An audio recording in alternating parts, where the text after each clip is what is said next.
Hey there, and welcome to the final part in this three-part series of building a True Temperament guitar neck. So in this third part, we're going to be doing the True Temperament fretwork. So let's get back to it. So it's been a little while now, and I've got the finish on the neck, and I've also masked off all the fretboard, ready to level the frets. I like to level the frets as late as possible in the build, just to give the wood as much time as possible to do any moving it may be doing after being carved and all the rest of it. So to level the frets, I'm going to use a StewMac fret bar. So this is almost the length of the neck. It's one of the long ones, and it's got 320 stick-it paper attached at the moment. You can often use 400, but I've gone for 320 because these are stainless steel frets, so I'll make it a bit quicker. And I've also adjusted the truss rod to make it sure it's flat as possible. The idea with the way these frets are installed from True Temperament is to make sure there's as little levelling to do as possible. So fingers crossed that's the case, and we won't have to take off too much, because obviously the more you take off, the more crowning you're going to have to do afterwards. And with the True Temperament frets, the crowning really is quite time consuming. So that's what we're going to do now. I'm not levelling under tension. You'll notice I'm just levelling the neck. I don't find that's necessary unless it's a kind of problem neck, which does react badly to tension.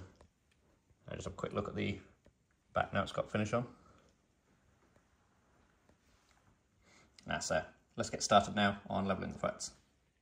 So you'll notice I've coloured in the tops of the frets, and this is going to show us how our levelling is going. So if we have any frets which the marker remains on, that's going to be a low fret, but with any luck we'll just do a couple of passes with the leveller, and then they'll all be silver and all the marker will be removed. So I'm going to do the first pass down the treble side of the neck and see how we go. So I'm levelling down the string pass. So this will be approximately the B and the E string.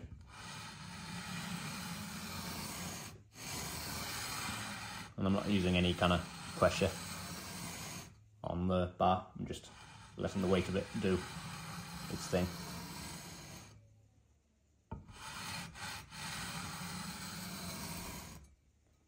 So let's have a look now and see if we've got any low ones. So you can see we've got a silver little strip across the tops of all of these higher frets. And as we go along, we're going to see if we can see any. We still have some marker on the top. And that one there, you can see has not got much of a silver stripe on yet. So that tells me I need to make a couple more swipes until this one looks a bit more like the ones next to it. But you can see the rest all look pretty good. So it's not going to be too much crowning to do, at least on this side of the neck anyway. I'm sure the other side will be very similar. You can see there's another one actually. Very little silver on that. So we need to make sure we get this one and the other one up there. And that's pretty much got it now on that side, so now we can move over a little bit over to this side. So we're probably about where the G and the D string is now, levelling down the paths again. And I'm just going to keep that going until we get to the other side, and then I can blend all the paths in.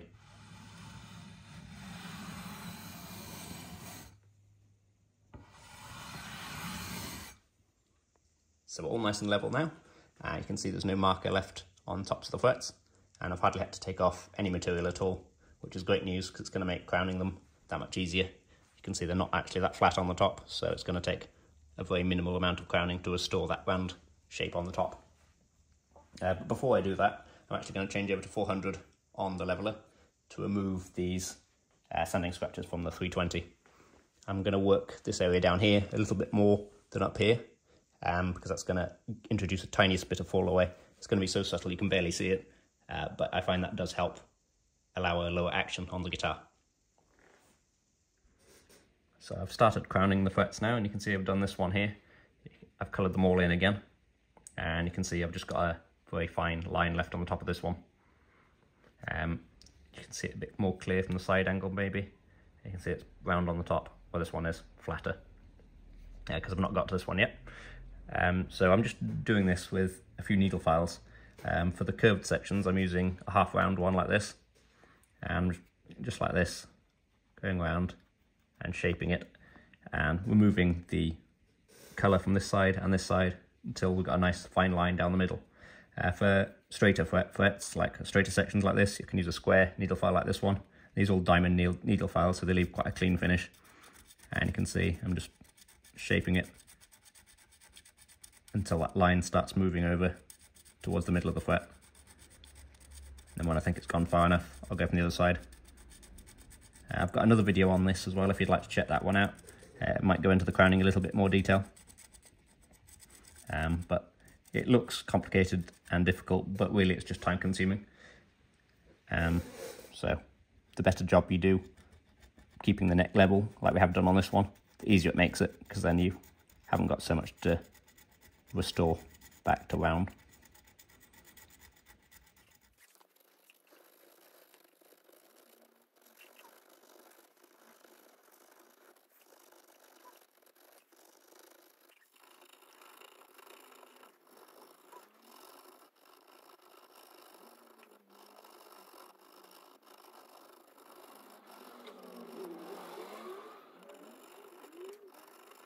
So the frets are all crowned now, and because they weren't too flat, it didn't take too long. I think it was about an hour and a half, so obviously longer than it would normally take on straight frets by a long way, but still not too bad. And you can see we've just got a tiny fine line of colour left on the tops of them here. And it's now time to polish these up and remove all the scratches left by the files. So I'm going to start with one of these sanding pads, which is like a sponge. It's been used a lot of times, as you can tell. That's what it looks like on the back, and it's like a spongy material. And it's really good at conforming to the shape of the fret and great at removing sanding scratches and file scratches. So I'm going to start with this one, and then I can move on to more traditional papers, and after this one it'll be the 600 grade, then 800, 1000 and so on.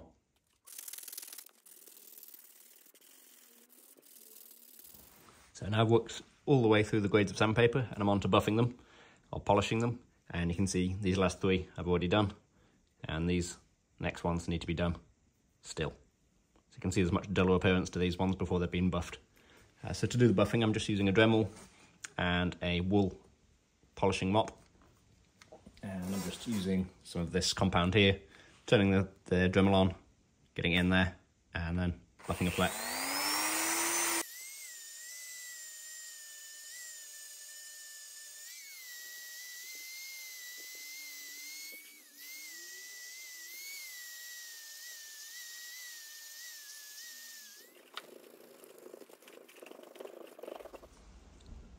So it's all nice and shiny now. So that's the fretwork done. I can go ahead and remove the masking tape now.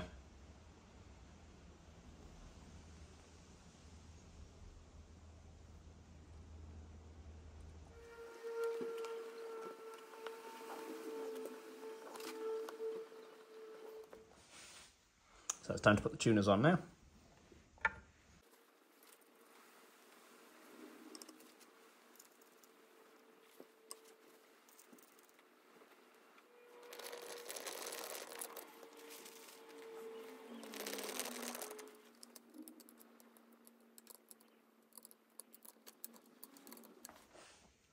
And now it's time to glue the nut in. So to do that, I've got the nut already here. I'm just going to put a couple of spots of super glue in the slot using a cocktail stick. And they can go on the edge like that and in the bottom of the slot.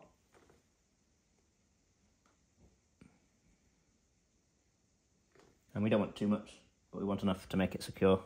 So I normally do about 3 spots. And then get the nut in there, which is a nice tight fit.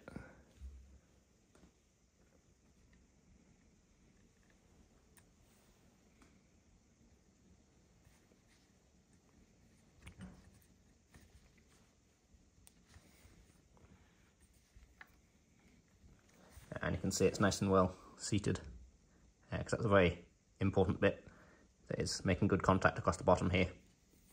And you can see it's the same on both sides, which is great. I've had some guitars which you look at and you can actually see quite a clear gap under there, sometimes through to the other side and sometimes just a gap at the edge, but obviously you don't want that. You want it to be nice and tight across the bottom so you get the maximum transference of the vibrations through the neck. So with that done, this neck is now complete and ready to join the body.